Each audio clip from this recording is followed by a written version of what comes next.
everybody, welcome back to Let's Talk. I am your host, John, and today here on the channel, we're going to be talking about 1984's Starman and its 4K Blu-ray. But before we dive into that 4K Blu-ray review, I always like to give a quick film review, and today is no different. So if you don't want to know anything about the film Starman and you're just here for that 4K Blu-ray review, please skip ahead to that right now.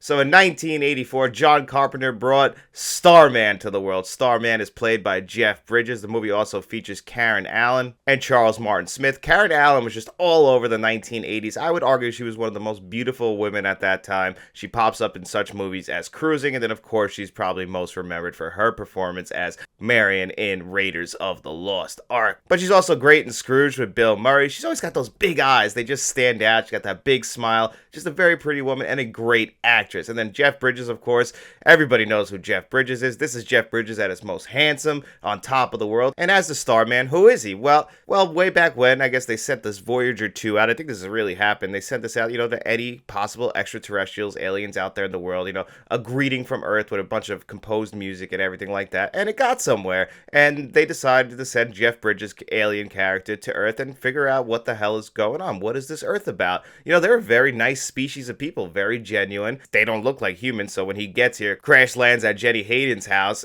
she's in there, and this is really when the movie starts to feel special and different than other, sci-fi movies. On paper, this sounds like just your typical John Carpenter sci-fi film, but no, this is when John Carpenter crossed over. This is him showing he can make a mainstream film, an awards contender film, but it's still going to be a John Carpenter film. It's still going to be a genre film. It's still going to have that sci-fi twist on it, so it's not a straightforward drama, but the drama kicks in very early here. When the Starman lands, he can see that Jenny's inside. She's drinking wine, watching home videos of her and her late husband. She's still really mourning the loss of her husband. You can see this is taking a toll on her. And Jeff Bridges' character decides, okay, I'm going to take the form of that husband, obviously not realizing what he's doing. And that transformation scene into the actual guy, oh my god, it's from birth all the way into an adult. It's incredible. Great effects here. Industrial Light and Magic did the effects for this, and it shows. They are still one of the best in the business, and they were some of the best in the business back in the 1980s, and they did a great job here with those effects. And of course, she freaks out. She faints. He immediately uses one of these balls he's got, which I guess they kind of perform like miracles or whatever. But he uses one of them to call back to his home planet and say, hey, come pick me up at this place in a couple of days. I don't think they want us here. So that's pretty much what he's saying. And then, of course, this turns into a kind of road movie. He kidnaps Karen Allen. He's gonna need her to help him find out where he needs to go. Of course, she's scared as shit. She just met an alien, and she starts to realize very slowly that he's not a bad guy. And of course, the first thing that really freaks her out is that he looks like her now dead husband. That's got to be weighing on her as well. So you understand why she would want to get away from him.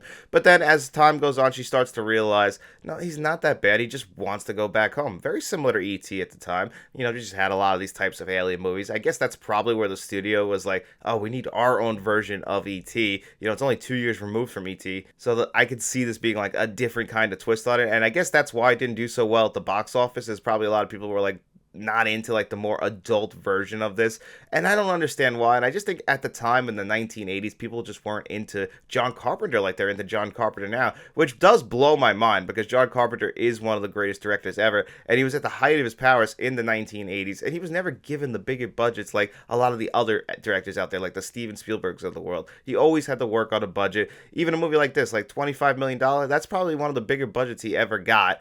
And he made a fantastic film. It just wasn't that well received. Only Jeff Bridges got that Academy Award nomination. This is the only John Carpenter film to ever receive any sort of awards nomination. And we talk about John Carpenter all the time, his social commentary in films like They Live, The Thing, everything that movie has inspired. And then, of course, he's the director of Halloween, one of the greatest slashers of all time, one of the greatest characters of all time came out of that film. And in the 1980s, he just was not appreciated enough. It must have been really tough for him, knowing that he's making quality films and they're just not being received by audiences so well. It really wasn't until later in his life, almost to the point where he wasn't even directing films anymore, that people started to go, this John Carpenter guy, he's more than just the Halloween director, and we really need to start taking notice. It just has always bothered me that John Carpenter never fully got the recognition that he deserves. Like Karen Allen, Jeff Bridges, they always got recognized. I mean, Jeff Bridges has had a long and successful career. This is really just one part of his career, whereas in the career of John Carpenter, this film is very significant, very important,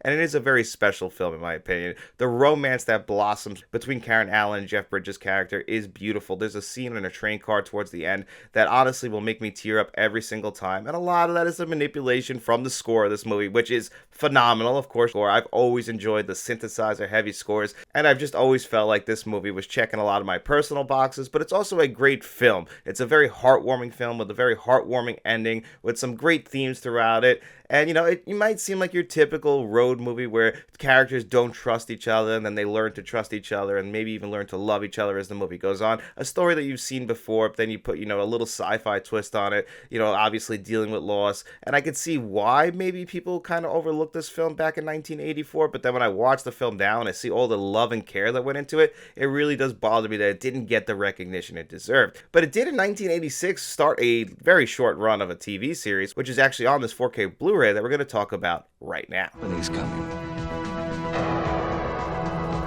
John Carpenter's Starman. So here is that Starman 4K Blu-ray right here. This surprised me. I did not expect this to be included in the Columbia Classics collection, especially since the previous Blu-ray actually came from Scream Factory, kind of tying it into the horror line because that's what John Carpenter's most known for. And this Blu-ray is really cool, actually.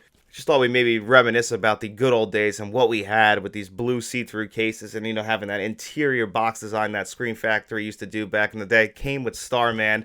It was a good time. And all of those extras that are on there do carry over to this 4K Blu-ray right here, including a fantastic extra looking back on the movie with the score playing underneath it. I don't remember what it was. I think it was like 20-something minutes long, but it was a fantastic featurette. I absolutely loved it. And shout out with the ones who produced that. The only thing I could complain about with that extra, despite it being so well done, the mic placement on some people, including Jeff Bridges, is just absolutely horrible, and you could just hear all the crinkling and everything. I get it, you're not going to ask him to redo the interview, but that was pretty poor, and that was the only complaint I had. Other than that, you get all the other extras that carry over from that Blu-ray, which is nice. That, looking back though, is fantastic. You also can, compare that to the on-set making of that they had back in the day. Those same people you have interviews now with, you can actually look back and get their thoughts while they were making the film. And of course, you have it in that old footage, so it looks all grainy and just faded, and it gets that old 1980s look that's going to give you nostalgia. So I love that. So I really did appreciate the extras. And then of course, this is a Columbia Classics release, so we get their regular nice slip cover over the movie poster underneath. And this is where things start to get very interesting. You come inside, and over here is actually the Starman TV series from 1986. All the episodes, I believe it was 22 episodes. Now, I didn't watch those, but I did watch the Blu-ray and 4K Blu-ray over here. Now, this Blu-ray is not that Scream Factory Blu-ray. This is the actual new scan, just downgraded to a 2K scan or a 1080p scan, and that's also where you'll have all of your extras. It also doesn't have the Dolby Atmos track that you will have on your 4K Blu-ray, so I thought that was pretty interesting.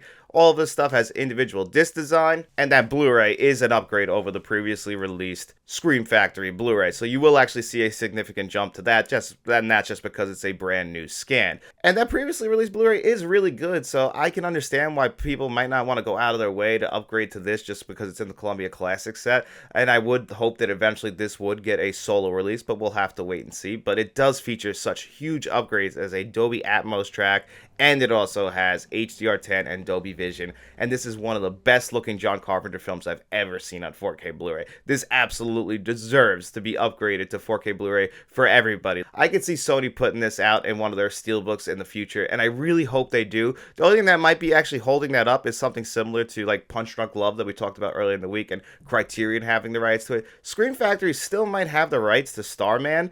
And, this might have just been like, hey, we're going to use the rights a little while for this release, but it'll only stay in this release, and then you guys get the solo release with the scan. I could see that happening sometime down the line. I just think because Starman is like an underseen John Carpenter film as it is, it'd be nice for this 4K Blu-ray to get released to everybody, because that Dolby Atmos track is phenomenal. For a film like this, which of course has great dialogue, and then the John Carpenter score playing throughout the film, big moments, big explosions, just a fantastic Atmos track that clearly they did a lot of work on, and I really do appreciate that. It's definitely an upgrade over the previously released audio, and I thought that was very significant. And then when you get to the visuals, now the visuals, I did expect them to be really good because most John Carpenter movies, the way they're shot, they translate so well to the 4K Blu-ray format, at least in my opinion.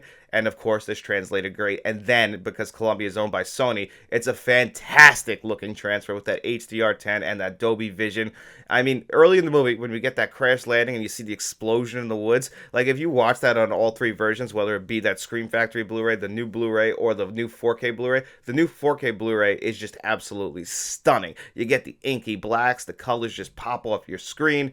You know, everything looks natural, authentic, vibrant. Like, I can go on and on. Like, this is 10 out of 10 visual quality here. And I you know, like, I had high hopes. My buddy Tim actually told me that this was a great 4K Blu-ray. He's the reason I actually wanted to review this here on the channel, because we're big fans of 1980s films, and he's obviously a big fan of Starman. So I was like, okay, this is really what kind of pushed me to pick up Columbia Classics Volume 3, 4, and 5. Was I had to see Starman on 4K Blu-ray just because I'm a huge John Carpenter fan, and I've always loved this movie and always felt like it was very underappreciated. It's just a great love story, and to see these visuals, yeah, they're absolutely stunning. So if you are a fan of the movie Starman and, you know, you're just on the fence about picking this up, maybe just a volume 4, maybe when it's on sale, and you're like, I mean, like volume 4 I think has one of the better lineups when it comes to these Columbia Classic sets. Like, you know, you get Punch Drunk Love, and you also get Sleepless in Seattle there, which are 3 movies me personally I really like. I can understand why not everybody would like those movies, but I really like those movies. So,